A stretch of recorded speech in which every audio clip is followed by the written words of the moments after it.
American festival ও FM-20 জাতের strawberry শোভা পাচ্ছে টাঙ্গাইলের মাঠে। গাছে গাছে সবুজ পাতার ফাঁকে উকি দিচ্ছে লাল টকটকে পাকা ও আধা পাকা এসব বিদেশি ফল।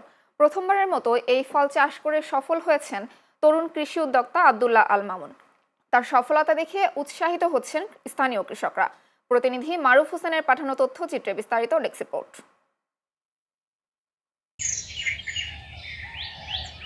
টাঙ্গাইলের ঘাটাইল উপজেলার সোলাকুড়ি এলাকায় নিজের ৭০ শতক জমিতে বিভিন্ন জাতের স্ট্রবেরির চারা রোপণ করেন অনার্স দ্বিতীয় বর্ষের ছাত্র আব্দুল্লাহ আল মামুন।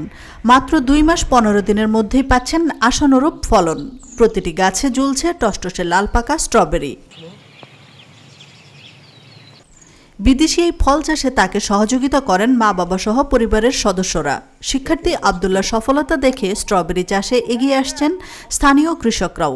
আব্দুল্লাহ যখন এই স্ট্রবেরিটা শুরু করে তখন ১ থেকে ২০০ চারা নিয়ে শুরু করে, এবং শুরু করার সময় ওর বাবা বারবার নিষেধ করছে যে এটা করতে গেলে অনেক টাকা টুকা লাগবে।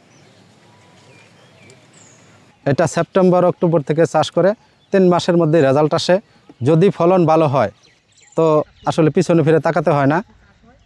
আমি যতদূর শুনতে পারছি আব্দুল্লাহ বড় একটা অ্যামাউন্টের স্ট্রবেরি বিক্রি করবে। ২০২২ সালে স্ট্রবেরি চাষ শুরু করতে গেলে পরিবারের পক্ষ থেকে সাড়া পাননি আব্দুল্লাহ। ভিন্নধর্মী চিন্তা ভাবনা ও কঠোর পরিশ্রমী তাকে এনে দিয়েছে সাফল্য। ছেলে করতেছে 2 বছর ধরে, তাতে খুব লাভবান হয়েছে। এটা খুব সহযোগিতা আমি করতেছি, তাতে দামও ভালো, এবার ফলও আর বেশি হয়েছে, ফল বড় হয়েছে। এরকম ফল ঢাকা শহরে নাই, আমাদের যে ফল হয়েছে এবার সুন্দর ফল হয়েছে। আমরা বিক্রি বলা করতেছি, চাহিদা আমরা মেটাইতে পারতেছি। ইউটিউব বন্ধুদের সহযোগিতা এবং অদম্য ইচ্ছাশক্তিকে কাজে লাগিয়ে 1 বছরের মধ্যে সফলতা অর্জন করেন উদ্যোক্তা আব্দুল্লাহ। তার মতে পরিবারের সচ্ছলতা ফেরাতে পড়ালেখার পাশাপাশি এই ফল চাষে এগিয়ে আসতে পারে শিক্ষার্থীরা। বর্তমানে যে সকল ফসলগুলোতে উচ্চ মূল্যে, তার মধ্যে স্ট্রবেরিকে এখন আপনি রাখতে পারেন 2 নম্বর পজিশনে। আর এই স্ট্রবেরি চাষ করলে অল্প দিনে ব্যাপক লাভবান হওয়া যায়। আর হচ্ছে আপনার এই গাছগুলো লাগানোর ৭৫ দিনের পর থেকে ফল হারভেস্ট করা যায়। প্রায় প্রত্যেক দিন ফল হারভেস্ট করার কারণে দৈনিক একটা মুনাফা অর্জন করা যায়, যার কারণে আমি এই ফসলটার দিকে আগ্রহ বেশি হয়েছি। উপজেলা কৃষি কর্মকর্তা জানান, স্ট্রবেরি বিদেশি ফল হলেও বাংলাদেশে এটি সম্ভাবনাময় ও চাহিদা সম্পন্ন ফল। এই ফল চাষে কৃষকদের সকল ধরনের সহযোগিতা করার আশ্বাসও দেন তিনি।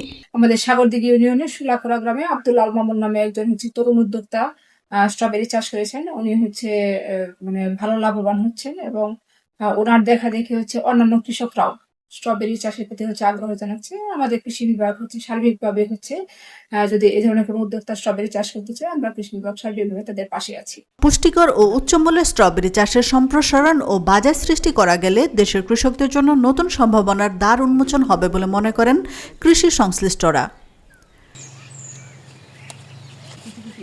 আশরাফুন নাহার মালা, চ্যানেল এস, নিউজ ডেস্ক।